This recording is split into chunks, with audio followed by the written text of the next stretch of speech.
Imagine stepping out of your front door and uh, instantly getting blasted by a high-pressure water cannon. Right. And then imagine doing that alongside like 1.4 million other people. Exactly. In 42 degrees Celsius heat, you're completely soaked, but you're also part of this massive 30 billion bat economic engine. Which is just the wild reality of Songkran 2026. So today, we're doing a deep dive into a stack of Thai news broadcasts from April 16th to really unpack how they took a traditional New Year's water blessing and, scaled it into the #1 global travel destination for the month. Yeah, Big Seven Travel ranked it right at #1 with 500,000 foreign tourists flying in. But what really grabs me isn't just the sheer volume of people, it's where the money goes. Right, the economic distribution is fascinating. It really is. Like if you compare a massive event like this to the Super Bowl, Oh, that's a good comparison. right, Super Bowl revenue is heavily centralized. The billions of dollars mostly go to stadium owners and major corporations. Well, Songkran operates on an entirely decentralized model. Because the festival happens directly on the streets, that 30 billion baht is injected straight into the grassroots economy. Ah, right to the locals. Exactly. The revenue goes to the street vendor selling protective goggles or the local shop charging, 10 baht to refill a water bucket from their hose. Which perfectly explains why international media was just raving about this UNESCO-recognized event. It functions as this untouchable Thai soft power triumph, brushing right past regional rivalries because the economic benefits are just so immediate. Yeah, and to see how that soft power functions practically, you just have to look at Siam Square. They managed an incredible feat of crowd control with 1.4 million people by creating these highly curated, safe, powder-free zones. And they have that giant water slider, right? Yes, a giant water slider right alongside fashion shows featuring unisex sabai. Oh, that's the traditional silk garment, right. The one draped diagonally over one shoulder. That's the one. They modernized the styling so anyone could wear it comfortably in the crowds.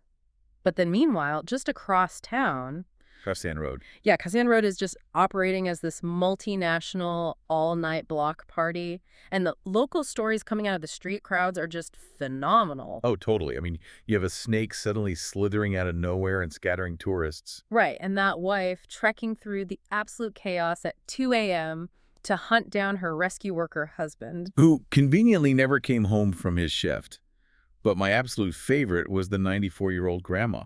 Oh, yeah, dancing in the street. Literally dancing in the street, handing out lottery tickets to her family. Which is amazing. That intergenerational joy is the core of the festival. It proves it isn't just some fabricated tourist trap, It's deeply authentic. I have to say, though, reading through the sources, well, I came across this viral video from a tourist who went to the festival, and the title literally called the whole country a scam. Oh, I saw that video. Because, I mean, millions of wet people in 42-degree heat does sound like a logistical nightmare. Some tourists were clearly furious.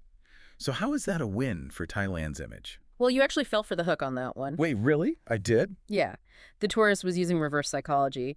In the video, he claims Thailand is a scam because, you go there, you have the absolute best time of your life, the locals are incredibly welcoming. Oh, I see where this is going. And the quote-unquote scam is that nobody warns you how deeply depressed you'll be when you have to fly home to your normal reality. Oh, they totally got me with that clickbait. So it was actually a massive compliment disguised as a complaint. It was, but your underlying concern about the logistics is entirely valid. Managing the aftermath of millions of people throwing water is a massive hurdle. Right, because Bangkok alone collected over 86 tons of trash.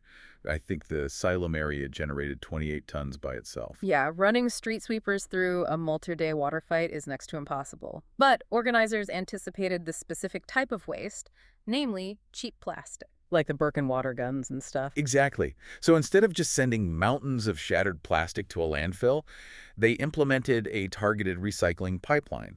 They gathered it all, melted it down, and actually molded it into brand new school desks. Wait, they turned water guns into school desks? That is brilliant. You're taking the literal debris of a street party and physically reforming it into educational infrastructure. And the resource management goes even further than waste. The government actively campaigned for citizens to unplug their heavy home appliances during the festival. Because everyone is out in the streets. Right. If millions of people are out throwing water all day, they don't need their air conditioning running in empty houses. Ah, so they are proactively lowering the strain on the national power grid. Yes, and by drastically reducing domestic electricity demand, the government actually aimed to offset the cost of national oil imports. Yeah. So the festival literally becomes a tool for macroeconomic energy management. It really does. That shows such an incredible level of foresight.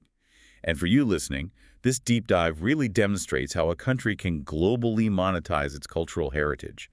They maintain the local charm like our dancing 94-year-old grandma while completely pivoting toward modern sustainability. They prove that you don't have to keep a tradition frozen in time to preserve its value.